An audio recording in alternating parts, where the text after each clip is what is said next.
It's been a busy summer of politics, and with the state fair right around the corner, there is no letting up. Our panel of political reporters will get you up to date with all you need to know on this edition of Iowa Press. Funding for Iowa Press was provided by Friends, the Iowa PBS Foundation, the Associated General Contractors of Iowa, the public's partner in building Iowa's highway, bridge, and municipal utility infrastructure. Elite Casino Resorts is rooted in Iowa. Elite was founded 30 years ago in Dubuque and owned by 1,200 Iowans from more than 45 counties. With resorts in Riverside, Davenport, and Larchwood, Iowa, Elite is committed to the communities we serve. Across Iowa, hundreds of neighborhood banks strive to serve their communities, provide jobs, and help local businesses. Iowa banks are proud to back the life you build. Learn more at iowabankers.com.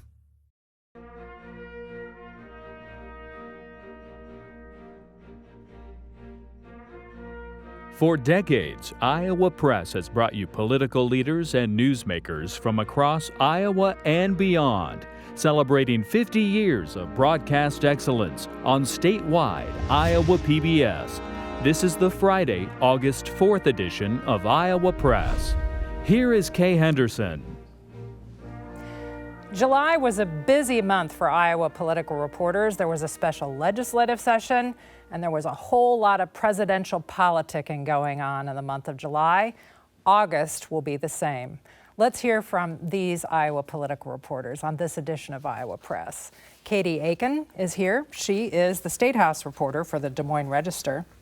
Clay Masters is host and lead political reporter for Iowa Public Radio.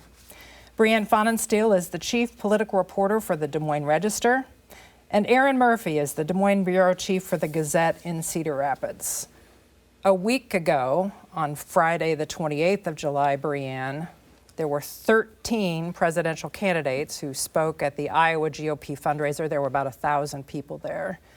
What was the big takeaway? Well, this is, as you mentioned, one of several of these big events that have drawn a whole wide range of presidential candidates, but it's the only one so far, and likely the only one this caucus cycle, that actually brought Donald Trump in person to this event. He was one of the 13 presidential candidates who spoke. He spoke last, and so I think we spent a lot of time kind of speculating what that might look like, what he might say, how it might change the dynamics of that event. And so it was really interesting to see him go on. Every candidate had a very strict 10-minute limit. They were going to turn off the microphones and kick people off the stage if they went overboard. And so I don't know that I've ever seen Donald Trump stick to 10 minutes before, but he was very serious about heeding that time limit. And so he came up with some papers that he was reading off of, and he stuck really closely to a script. And so it was really interesting when he did the thing that so many people say they want to see from him, which is stick to a script, follow this script and stay on message. He really lost a lot of the sparkle. It was kind of a quieter performance than we've seen from him. The showmanship was gone, and so it was really interesting to see him in that room. I think we saw why his campaign does not ask him to speak that way. It wasn't the Donald Trump that we see at literally every other event, and the Donald Trump that really gets his supporters excited. It was remarkable to see him that scripted and that constrained to literally reading from his notes for most of those 10 minutes. And after 8 years of covering the man and seeing these long meandering speeches that we've become accustomed to and covering him, it was quite something to see him stick to 10 minutes. And this was before the news came out, of course, that he was arraigned on 4 felony charges that accuse him of conspiring to stay in power even though he lost the 2020 election. But everybody kind of felt this was coming down the pike.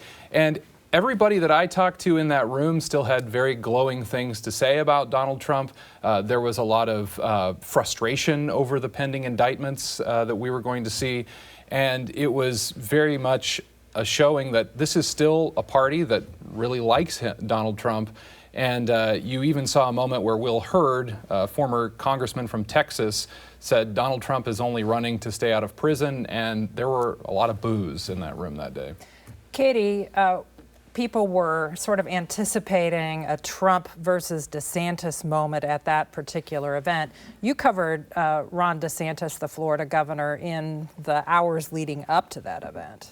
Yeah, so Ron DeSantis was in town. His PAC was putting on a bus tour.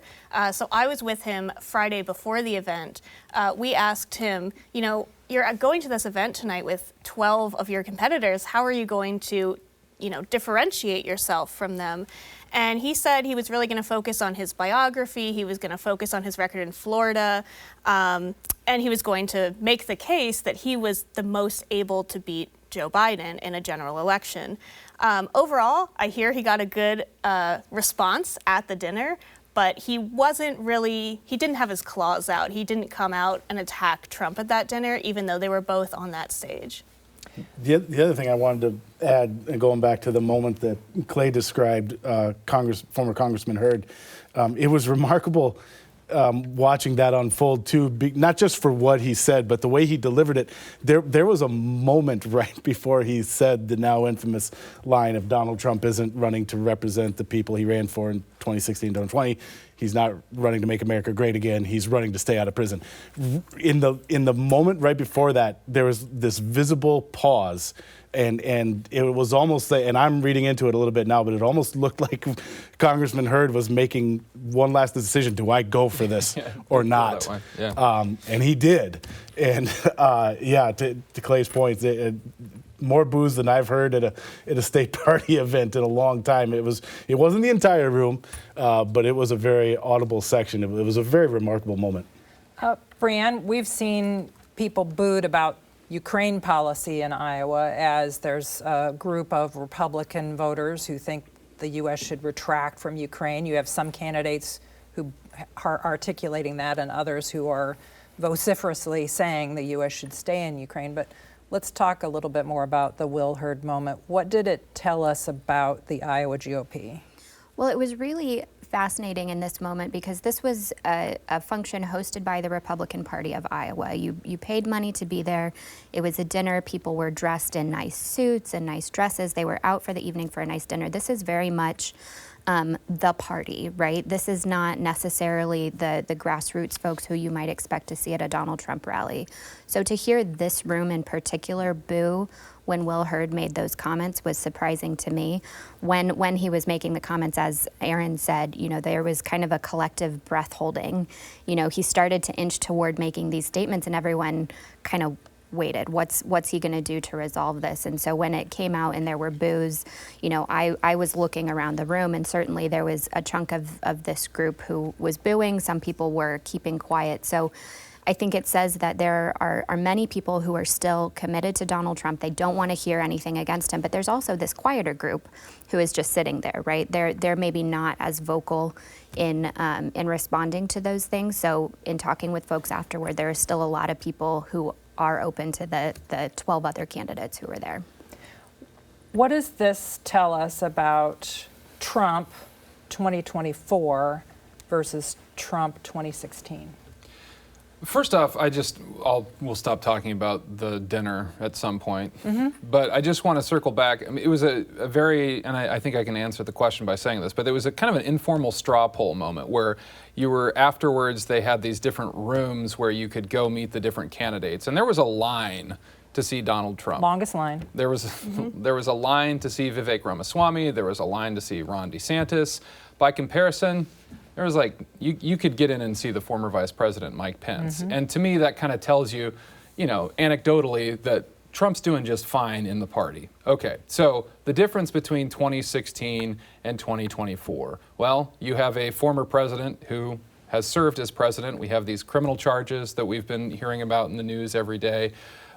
But the way that I always described him in 2016 as running is he wasn't doing the normal cattle calls. He'd come to some of them, but he would come, he'd fly in, he'd do his kind of choose your own adventure Donald Trump speech, and afterwards people would say, you know, I think it's time where we don't have a politician, we have a businessman, and he just shoots from the hip and says what he thinks. When you would cover him day in, day out, he was saying a lot of the same stuff. This time around, he is trying to do more of the like, okay, I'll stop at a Dairy Queen and give people blizzards in Council Bluffs, and I'll stop at the machine shed in Urbandale and meet with a small group of people packed in here. So he's not playing by the Iowa rules like we think of, the 99 county tour, but he's not playing by the rules differently this time around. Brianne, on this Friday morning, the New York Times has released an Iowa-specific poll. What stands out to you from what you see in their data? Well, first of all, it's really nice to have some Iowa polling. You know, we're looking at all of this national polling, which really has very little bearing on the Iowa caucuses. This is not a national race. Iowans will caucus, and so it's important to hear how Iowa likely Republican caucus goers are feeling. And so this is one of the few real tests of that we've had so far. But it showed pretty broadly what I think we might expect. It showed Donald Trump leading the field at 44%, which is, you know, still double digits ahead of Ron DeSantis's 20%, but that margin is a little bit smaller than what we're seeing nationally. And so perhaps we're seeing some movement on the ground here. Ron DeSantis's team, his Never Back Down super PAC, has been working very aggressively on door knocking and advertising and that kind of thing. So that might have some effect here. We're also seeing Tim Scott at 9%. Everyone else is at 5% or below. And so it really is kind of showing the tiers of this race and kind of broadly what we're seeing as a snapshot in time in this month of the race. Katie, you and I covered an event in, I believe it was July, at which Casey DeSantis appeared with Governor Kim Reynolds. And I believe in the month of July, Donald Trump let his feelings be known that he's not happy with Iowa Governor Kim Reynolds because she is remaining neutral in the race. Yeah, that situation has been really fascinating to watch because, you know, Governor Kim Reynolds has told us she's not planning to endorse, she is not trying to be anyone's vice president, she is just welcoming people to Iowa. You know, that being said, former President Donald Trump is upset with her that she's not being more loyal towards him. You know, he said on Truth Social that he essentially helped Kim Reynolds become the governor in the first place and suggested that she may owe some loyalty to him for that. That dispute has sort of played out in the past few weeks. You know, we saw one Iowa state senator who had endorsed Trump decided to switch his endorsement to DeSantis because Trump had come after Kim Reynolds. And then even more recently, after this most recent Trump indictment, you know, we haven't heard anything from Reynolds about it. Whereas after previous indictments, she would put out a statement and say this was wrong or the Justice Department was being misused. So it's been interesting to see how the two of them have Trump and Reynolds, that is, have sort of split. And as of right now, Donald Trump has not accepted an invitation to speak to Governor Kim Reynolds for her Iowa State Fair chats. I wanted to just really super quick, going back to the Times poll, two things that stood out to me. Brianne mentioned Tim Scott. He's also at 69% favorability rating in that poll, which is second in the field, only to Donald Trump. And that's interesting. Maybe there's reason to believe that he can grow because of that. Well, he's spending number. A lot on advertising. Exactly, so the advertising might be paying off. Yep. Right. The other thing, and this ties us back to something we brought up during the Lincoln dinner discussion, is there is widespread opposition in the Republican Party of Iowa to further aid for Ukraine, and that may be why you hear some of the candidates talk about that the way they do. Because I'm occasionally terrible at my job, I didn't write down the exact numbers in that poll, but it was decisively an opposition to aid for Ukraine, and that stood out to me as well. On July 14th, there was an event at which there were 2,000 people in attendance, and there was another cavalcade of Republican presidential candidates there. It was an event sponsored by the family leader. It was called the Family Leadership Summit. And the head of the family leader, Bob Vander Plaats, has said, clean slate, time for a new clean slate.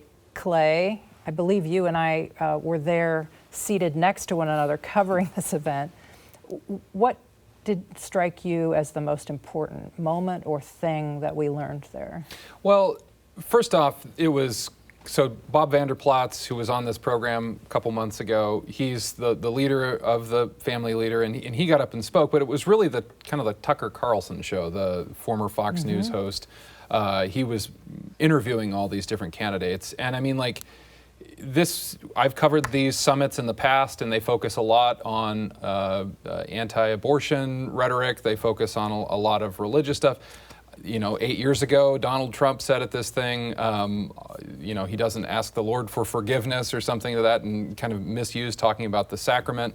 So, you know, I was kind of geared up for that, but it was basically Tucker Carlson saying what he wanted to say, asking what he wanted to ask. And so the audience was very much reacting to those interviews that Tucker was doing. So that was kind of unique in covering this one compared to past years.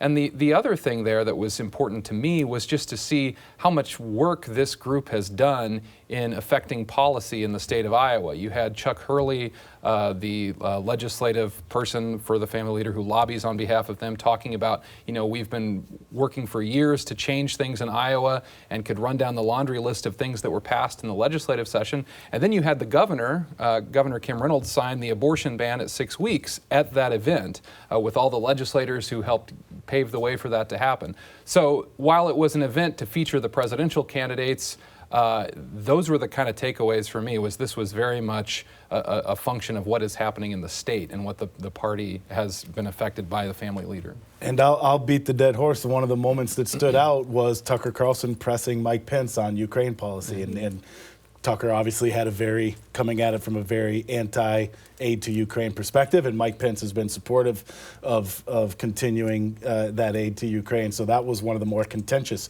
moments of that exchange between Tucker Carlson and Mike Pence. In foreign policy, like what Pence is, that's the old Republican Party. That's the kind of stuff that on the national platform, when Republicans have campaigned here, having a strong footprint in other parts of the world, to see that getting booed now at a function that's featuring a lot of Republican voters, that's change in direction for the party. Katie, in the moments leading up to the time that Governor Kim Reynolds signed the Fetal Heartbeat Act into law, you were in a courtroom hearing people argue about it. Yeah, so we had seen the Iowa legislature had passed that bill just a few days before in a one-day special session. As Clay mentioned, it would ban most abortions after about 6 weeks of pregnancy. So it was immediately challenged in court, and the ACLU and Planned Parenthood asked a court to issue a temporary injunction, not allow the law to take effect at all. So simultaneously, as the Family Leadership Summit was going on, and as the governor was preparing to sign the bill, the state's lawyers were arguing in court about why it should be allowed to take effect in a Polk County District Court. So the judge did not agree to issue a ruling from the bench. He said, give me the weekend to think over this massive issue. But we heard arguments, and then the next Monday, that judge actually did issue a temporary injunction. So that law is currently not in effect, and abortion is legal until about 20 weeks of pregnancy. But it was remarkable that these two things were happening simultaneously about a mile apart. Talking about things happening simultaneously, the Iowa State Fair is coming up, and there's going to be a big Saturday, August 12th, at which there should be 6 aspirants for the White House going to be there. I'm guessing you and I will be there as well, Brianne. We will, and I'm keeping a close eye on the weather, but it's going to be a really busy weekend leading into a busy state fair time. Again, we've got all of these presidential candidates who are running. They'll be participating in Governor Kim Reynolds' new Fair Side chat series that she's hosting. The Des Moines Register will host our political soapbox once again, where we're bringing a lot of these candidates to speak about their platforms and their message to Iowans. And so it'll be really fascinating to see kind of that circus, right? We've seen some big moments in state fair history. I'm thinking about the day that Donald Trump, Hillary Clinton, and Bernie Sanders were all there at the same time. Big day for reporters trying to be everywhere at once. But, again, Donald Trump has not confirmed that he'll attend either of those events. So we're waiting to see whether he intends to come and whether he intends to upstage his past events where he has given helicopter rides to children at the fairgrounds. Right, and he flew over Yes. the fairgrounds as Bernie Sanders was speaking to a large crowd at the State Fair's Des Moines Register soapbox. Erin, what stands out to you about, or what are you expecting from the fair? Well, I think we're entering an interesting time in the campaign here, where I feel like more and more Republicans are starting to tune into this and really get serious now. It's easy for those of us, especially at this table, and maybe some of our viewers who are tuned into this stuff really in depth, and for us, this has been going on forever already. It's easy to forget that Iowa's a very late deciding state in the caucuses, and there's people who are just getting tuned into this now and just getting serious about it. And I think we're heading into an interesting point of the campaign, and this is a big opportunity now, as Brianne mentioned, especially for some of those non-Donald Trump candidates to start and make some movement and get their message out to a lot of voters. You know, there's going to be a ton of media at the state fair following this, so anything that happens out there will be, you know, well broadcast to the masses. So this is an opportunity. This is an opportunity for the Tim Scotts, the Vivek Ramaswamis, the Nikki Haley's, and anybody else to have their moment that maybe gets them more into the conversation than they currently are. Well, I mean, in 2015, when I covered the state fair, Scott Walker was there, and then he wasn't in the race like a month later. There are a lot of pitfalls too, right? This is a very retail heavy kind of event, right? You're going around, you're eating food, you're riding fair rides, you're shaking hands with Iowans. And so we've seen some candidates who are struggling to connect a lot of times and to have those real moments. And so as they move through the fair, especially big names like Ron DeSantis are going to be surrounded by TV cameras from everyone in the country watching closely for him to say something maybe perhaps off kilter, to have strange moments, him and all of these other candidates. And so there are pitfalls certainly with this event as well. Well, Katie, he did a run through at a county fair, right? Yes, yeah. He has been, Ron DeSantis has been doing more of this retail politicking lately. Because I really do think it is a test of the Iowa system, right? Like you have Donald Trump who's able to maybe skip some of these smaller events. People know who he is. People know who he is. But everyone else, you're expected to go to these fairgrounds to go shake hands. And we have seen him at some of those smaller events. You know, he had a bit of a viral moment earlier this month where he saw a kid drinking an icy and said something about how much sugar was in it, which people thought was maybe a little strange. If he's surprised by that, it's going to be really interesting to see what he has to say about state fair food. Clay, a couple of people will be at the state fair. RFK Jr. and Marianne Williamson, they're Democrats who say they're challenging Joe Biden. That brings to mind the Iowa Democratic caucuses? That's right. So first off, since we've had one of these roundtables, we haven't talked about that. There is actually a date set for the Iowa caucuses for the Republicans. Yeah, you already know this, Kay. Okay. January 15th. And the Iowa Democrats, if you may remember from watching the show, the calendar has been in chaos for a number of years now, and it's still not set in stone. Mm-hmm. And so... But Iowa's not going to be first, most likely. Right.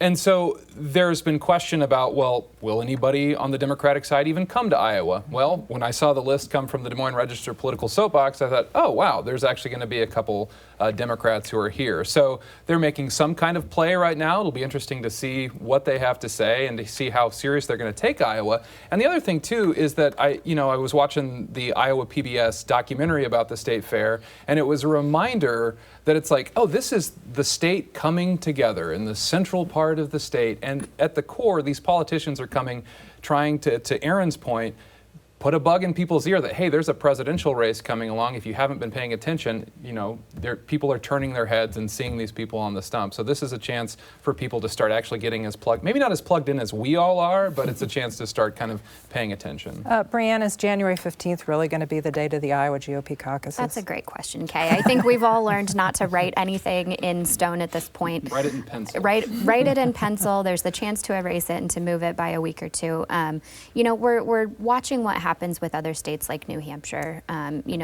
Iowa exists within this system where it's affected by all of the other early states as well. And so as this process moves along, I think there's a chance it could move. But Jeff Kaufman, the Republican Party of Iowa chairman, appeared at the Lincoln dinner just last week with the governor of New Hampshire, Chris Sununu, saying, we are united. We are interested in moving forward as we always have with Iowa first and New Hampshire second. So I think that's the hope that this will stay. Erin, just about a minute and a half left.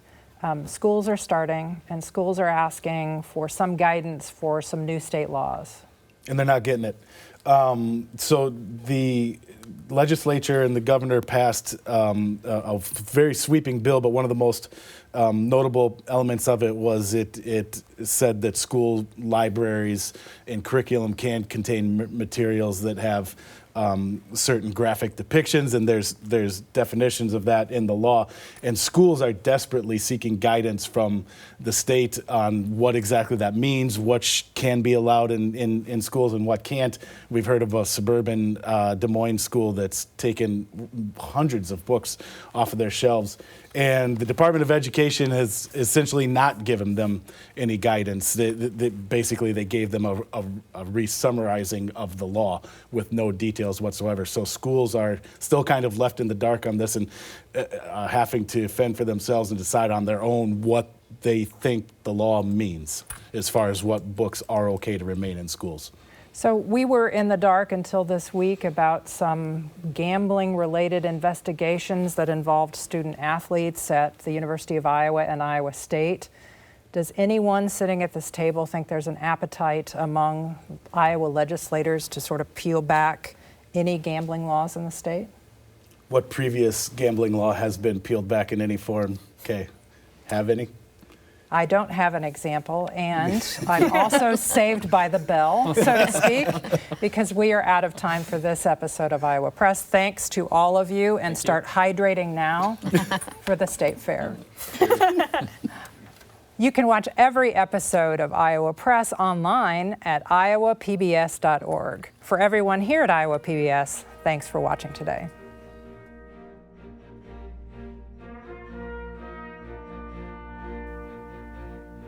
Funding for Iowa Press was provided by Friends, the Iowa PBS Foundation, the Associated General Contractors of Iowa, the public's partner in building Iowa's highway, bridge, and municipal utility infrastructure. Elite Casino Resorts is rooted in Iowa. Elite's 1,600 employees are our company's greatest asset. A family-run business, Elite supports volunteerism, encourages promotions from within, and shares profits with our employees. Across Iowa, hundreds of neighborhood banks strive to serve their communities, provide jobs, and help local businesses. Iowa banks are proud to back the life you build. Learn more at iowabankers.com.